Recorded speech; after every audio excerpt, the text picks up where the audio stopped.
Olá, bem-vindos à lição 11 do curso Inglês em 30 lições. Essa lição será sobre o tempo contínuo, né? E se nós procurarmos aqui no roteiro do nosso curso, né, aqui está a lição de hoje, logo depois da lição anterior, que foi sobre o passado do verbo to be. Então, vamos ver um pouco sobre o tempo contínuo.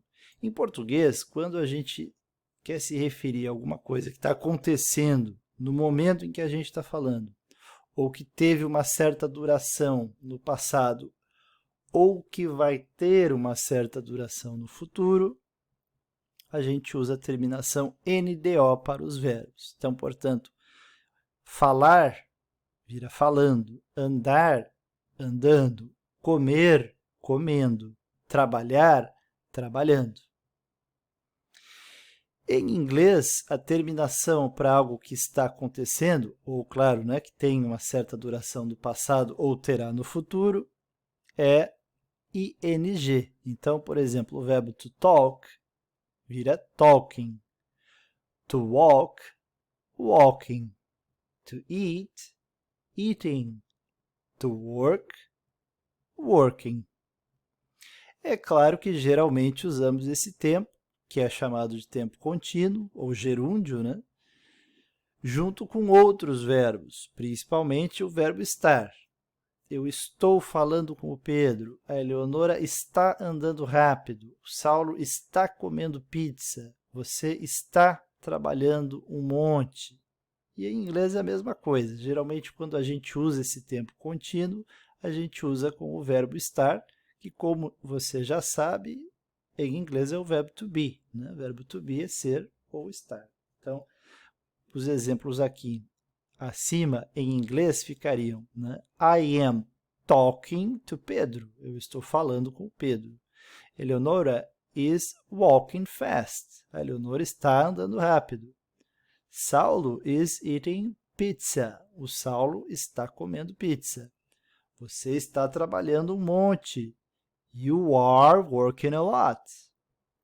Então, vimos aqui o tempo contínuo que envolve um verbo to be no presente, mas poderia ser também envolvendo um passado ou um futuro. Nós vamos ver isso no seu devido momento, certo? Agora vamos desfazer uma confusão aqui, né? O verbo... Bom, vamos para um outro caminho agora. Vamos falar de uma outra coisa e depois a gente volta. Vocês vão ver a relação que isso tem com o tempo contínuo. Bom, o verbo em inglês para fazer é to do.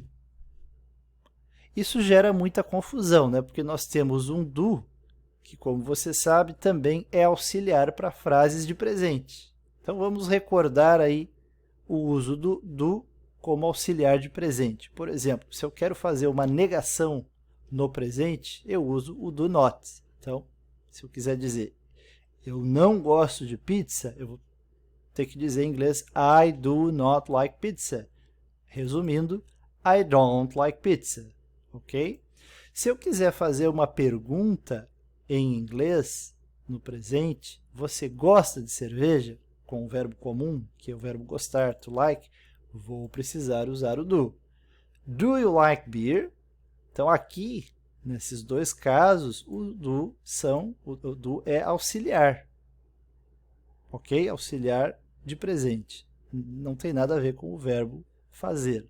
Agora vamos ver exemplos onde o do é o verbo to do, é fazer.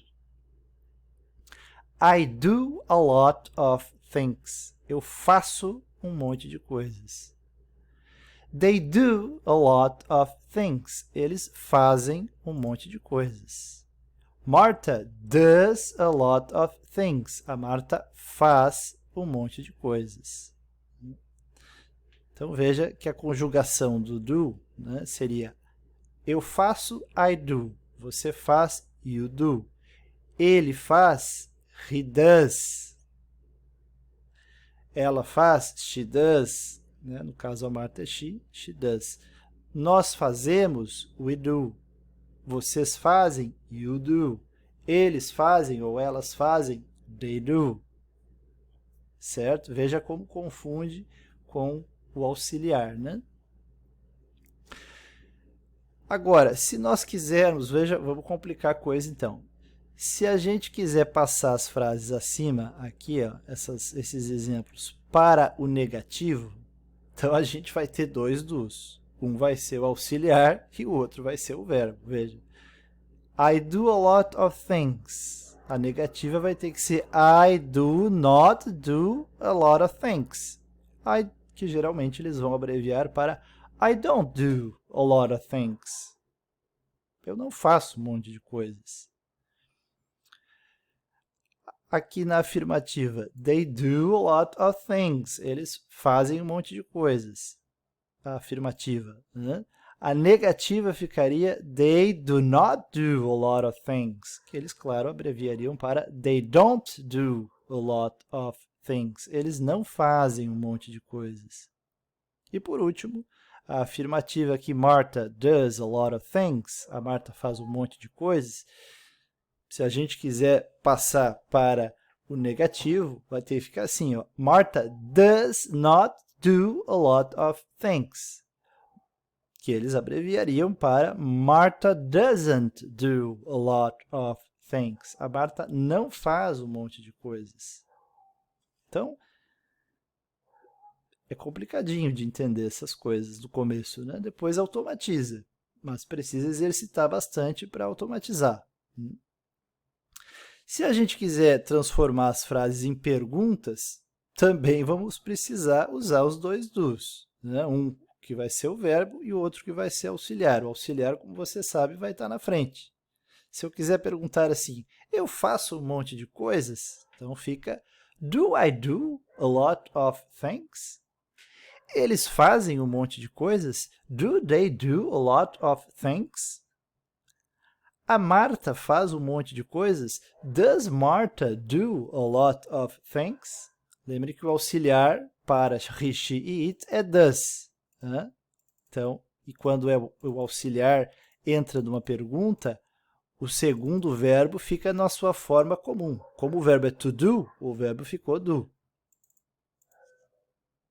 Mas a conjugação do verbo para he, she, it, do verbo fazer, do verbo to do, também é does. Então, Martha does a lot of things. Confuso, não é? Não se preocupe, você vai aos pouquinhos automatizando tudo isso aí. Vamos deixar o resto para o próximo vídeo. Vejo você até lá.